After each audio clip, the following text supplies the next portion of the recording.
Hello and welcome to this NewsMobile special. In the last few days, India's diplomatic nerves have been tested. From the US suggesting that it may be interested in mediating on the Kashmir issue, to some alleged racist attacks on African nationals in India, and now China flexing its muscles. It has dealt with these crises in a very different manner.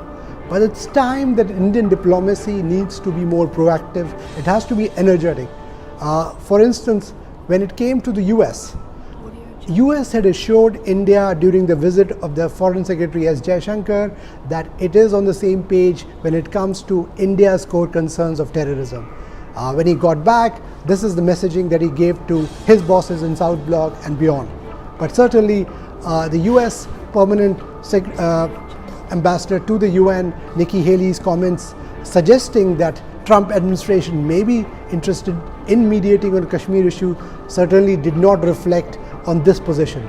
Clearly, there is a disconnect on India's US policy, and certainly the South Bloc mandators led by Mr. Jaishankar need to be proactively engaged with the US, because this is the early days, and clearly it's symptomatic. If you don't address disease early on at the outset, it does create problems, and this is the problem that you see, because if India does get bogged down on the mediation debate, it will sidestep from the core issue of terrorism. When it comes to China, India must stay the course. It has done well in reversing in a way, and Prime Minister Narendra Modi should be credited along with the National Security Advisor Ajit Doval in making sure that India's China policy now is more strident. Dalai Lama continues to be a guest in India. He should be allowed, as the government said, to be allowed anywhere, and any other country does not have any right to tell India what it should be doing.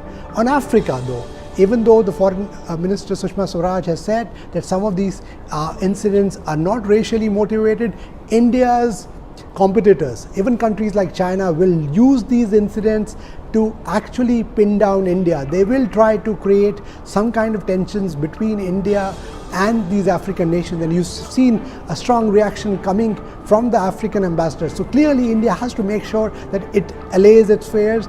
It has to tell its ambassadors to reach out to these capitals. In fact, need be, the government of India must send a special emissary to some of these African capitals to assure them that India's commitment to Africa is unflinched. Clearly, it's time that the Indian Foreign Office has to get out of its shell. It has to be more proactive. It has to be telling people, and the political leadership has to take center stage. For long, since the illness of the External Affairs Minister Sushma Swaraj, even though they had two junior ministers who did a good job, but we have to make sure that India's diplomacy has to be more proactive to tell the world and to handle these divergent crises. You cannot leave it squarely to diplomats. They do a job, but you need a political direction, and the Prime Minister is capable of doing that. He has to take it, and External Affairs Minister Sushma Swaraj has to play a leading role in that. We will keep you posted on every bit of this story. Do stay tuned to NewsMobile and tell us what do you think about this story, and give us your suggestions as well to editor@newsmobile.in. Audio Jungle.